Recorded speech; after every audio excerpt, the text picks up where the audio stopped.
अस्सलाम वालेकुम। अच्छा, टॉपिक का नाम है नॉन साइक्लिक फोटोफॉस्फोराइलेशन, जो कि बहुत आसान और सिंपल सा टॉपिक है। फोटोफॉस्फोराइलेशन का मतलब होता है एटीपी को प्रोड्यूस करवाना, एटीपी को बनाना ड्यूरिंग लाइट रिएक्शन। इसको कहते हैं फोटोफॉस्फोराइलेशन है। नॉन साइक्लिक क्यों कहते हैं ये हम बाद में देखते हैं। अब यहाँ पे देखा जाए प्लांट के पास, अगर देखा जाए जो क्लोरोप्लास्ट है, उस क्लोरोप्लास्ट के पास दो फोटो सिस्टम होते हैं। एक है ना P680 है, एक है ना P700 है। आप इसको कह सकते हैं फोटो सिस्टम 2, आप इसको कह सकते हैं फोटो सिस्टम 1। सबसे पहले होता है क्या, लाइट एनर्जी फॉल करती है फोटो सिस्टम 2 के ऊपर। जब लाइट एनर्जी पड़ती है तो लाइट एनर्जी आपको पता है फोटोन की फॉर्म में होती है, फोटोन की फॉर्म में। और जब यहाँ पे दो फोटोन यहाँ पे अब्जॉर्ब करता है फोटो सिस्टम 2, तो सबसे पहले ये जो वाटर का मॉलिक्यूल है ये टूट जाता है। जैसे ये टूटेगा, इसके अंदर से दो हाइड्रोजन जो कि प्रोटॉन की फॉर्म में सेपरेट हो जाएंगे, 1/2 ऑक्सीजन सेपरेट हो जाएगा, और इस पानी के अंदर से दो इलेक्ट्रॉन यहाँ से मूव करते हुए आगे चले जाएंगे। अब ये दो इलेक्ट्रॉन कहाँ से मूव करके जाएंगे, एंटीना कॉम्प्लेक्स के पास मौजूद है, और मूव करते करते करते करते इस फोटो सिस्टम के किसके पास चले जाएंगे, रिएक्शन सेंटर के पास। जब ये रिएक्शन सेंटर के पास जाएंगे तो लाइट एनर्जी फॉल कर रही है, और इस लाइट एनर्जी को अब्जॉर्ब करके ये दोनों इलेक्ट्रॉन आगे चले जाते हैं, जिसका नाम है प्राइमरी इलेक्ट्रॉन एक्सेप्टर। मतलब ये दोनों इलेक्ट्रॉन जिसकी एनर्जी हाई हो चुकी है, एक्साइटेड स्टेट पे चला जाएगा, और एक्साइटेड स्टेट पे इसको कौन पकड़ लेगा, प्राइमरी इलेक्ट्रॉन एक्सेप्टर है। ये जो प्राइमरी इलेक्ट्रॉन एक्सेप्टर है ये पकड़ लेगा इन दो इलेक्ट्रॉन को जो एक्साइटेड है, जिनके पास हाई एनर्जी मौजूद है। अब ये दो इलेक्ट्रॉन को गुजरना पड़ेगा यहाँ पे जाने के लिए फोटो सिस्टम 1 के पास, या P700 फोटो सिस्टम के पास। यहाँ पे जाने के लिए इसको इलेक्ट्रॉन ट्रांसपोर्ट चेन से गुजरना पड़ेगा। अब ये कैरियर प्रोटीन है, कैरियर प्रोटीन जो कि इलेक्ट्रॉन को एक से दूसरी जगह, दूसरे से तीसरी जगह आगे ट्रांसफ़र करेंगे। सबसे पहले कैरियर प्रोटीन आती है प्लास्टोक्विनिन, जो इलेक्ट्रॉन को पकड़ती है, कैरी करती है और आगे ट्रांसफ़र कर देती है, जिसका नाम है साइटोक्रोम B6F कॉम्प्लेक्स, जो कि दो हैं, साइटोक्रोम B है और एक साइटोक्रोम F है। ये दोनों का जुर्मट है, क्लस्टर की फॉर्म में होता है, तो हम कहेंगे साइटोक्रोम B और F कॉम्प्लेक्स है। अब इलेक्ट्रॉन यहाँ से आ जाता है इसके पास। प्लास्टोक्विनिन को याद रखना, प्लास्टोक्विनोन के पास आयरन मौजूद होता है, और प्लास्टोक्विनोन क्या है, प्रोटीन है। आगे साइटोक्रोम कॉम्प्लेक्स, ये भी क्या, प्रोटीन है, इसके पास भी आयरन होता है। जैसे इलेक्ट्रॉन ऊपर से नीचे आएगा तो यहाँ पे दो काम होंगे जो साइटोक्रोम कॉम्प्लेक्स करेगा। एक तो इलेक्ट्रॉन को कैरी करके आगे भेज देगा, दूसरा प्रोटॉन को पंप करेगा। ये जो प्रोटॉन है इसको पंप करेगा, और इसको पंप करने की वजह से यहाँ पे एनर्जी बनती है ADP से ATP। तो ATP किस जगह पे बनती है, इस पहली इलेक्ट्रॉन ट्रांसपोर्ट चेन, जो कि कौन सा स्टेप है, कितने नंबर पे, जहाँ पे साइटोक्रोम B और F कॉम्प्लेक्स आता है, उस जगह पे किसकी फॉर्मेशन होती है, ATP की।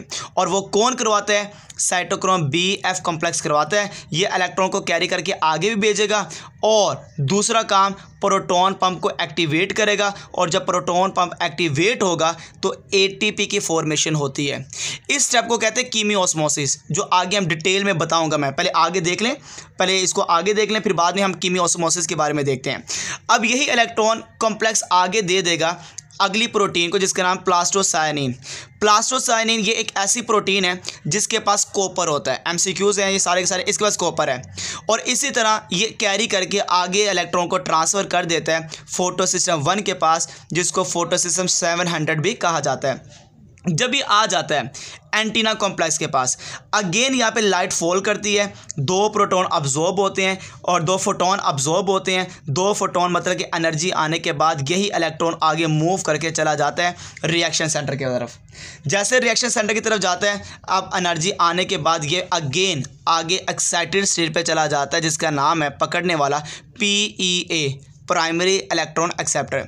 तो मतलब ये हुआ कि फोटो सिस्टम 1 में वही काम हुआ जो पीछे हुआ, कि इलेक्ट्रॉन एनर्जी लेने के बाद रिएक्शन सेंटर, और रिएक्शन सेंटर से एक्साइटेड स्टेज में चला गया। एनर्जी जब ज़्यादा हो जाती है उसको पकड़ लेता है प्राइमरी इलेक्ट्रॉन एक्सेप्टर।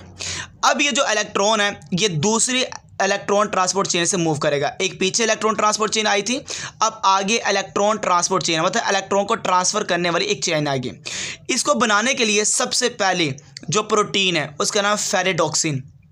फेरेडोक्सिन की ये पहचान है, इसके पास भी आयरन होता है और ये भी कैरियर प्रोटीन है। ये इलेक्ट्रॉन को कैरी करती है और कैरी करने के बाद एक एंजाइम को देती है जिसका नाम है NADP रिडक्टेज। ये एक एंजाइम है, NADP रिडक्टेज को इलेक्ट्रॉन दे देती है।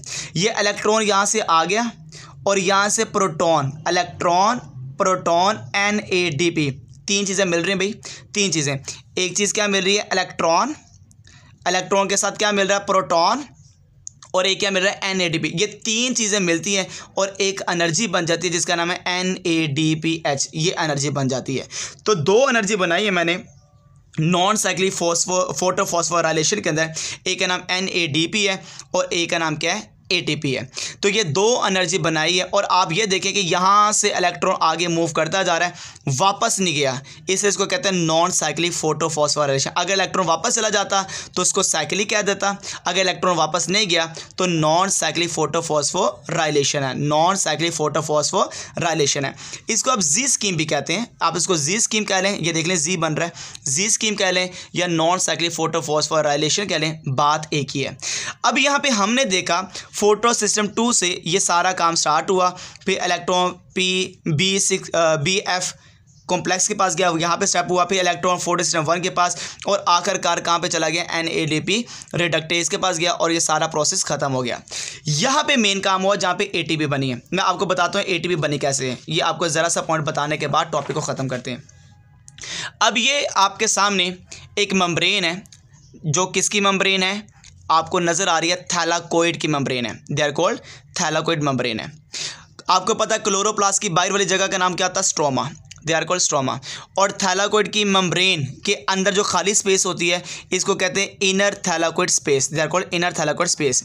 ये मेम्ब्रेन आ गई, ये स्ट्रोमा आ गया और इस मेम्ब्रेन के अंदर खाली जगह they are called inner thylakoid space है।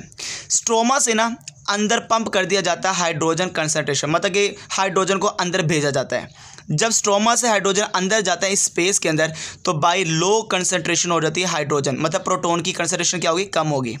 जब अंदर प्रोटॉन जाता रहता है तो अंदर इस स्पेस के अंदर जो प्रोटॉन है, जो H पॉजिटिव है, ये buildup inside thylakoid from light reaction 2।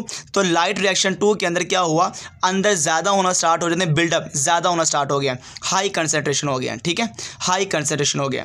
जब यहाँ से हाई कंसंट्रेशन हो जाते हैं तो यही इलेक्ट्रॉन दोबारा ये प्रोटॉन है, इलेक्ट्रॉनिक कहना गलती होगी, सॉरी, यही प्रोटॉन वापस दाखिल किए जाते हैं बाहर स्ट्रोमा की तरफ। जब ये स्ट्रोमा की तरफ बाहर जाते हैं उस दौरान एक एंजाइम एक्टिवेट होता है, उसका नाम है ATP सिंथेज, ये एक्टिवेट हो जाता है।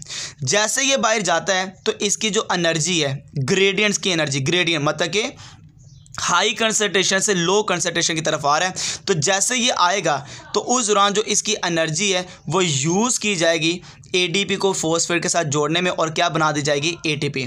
मतलब कि एंजाइम, ये जो एंजाइम है ATP सिंथेज, ये एंजाइम कैटालाइज करेगा इस रिएक्शन को और ADP और इनऑर्गेनिक फास्फेट को आपस में मिला के प्रोड्यूस करवा देगा जिसका नाम क्या है, ATP है। तो लो कंसंट्रेशन से हमने पहले हाई कंसंट्रेशन बनाई, जैसे हाई कंसंट्रेशन बन गई दोबारा उसको लो कंसंट्रेशन में जब भेजा तो उस दौरान जब ये एनर्जी इसकी यूज़ की जाएगी उस एनर्जी को हम इस्तेमाल करेंगे ADP से फॉस्फेट को जोड़ने में और ADP के साथ जब फॉस्फेट जुड़ेगा तो क्या बन जाएगा, ATP बन जाएगा।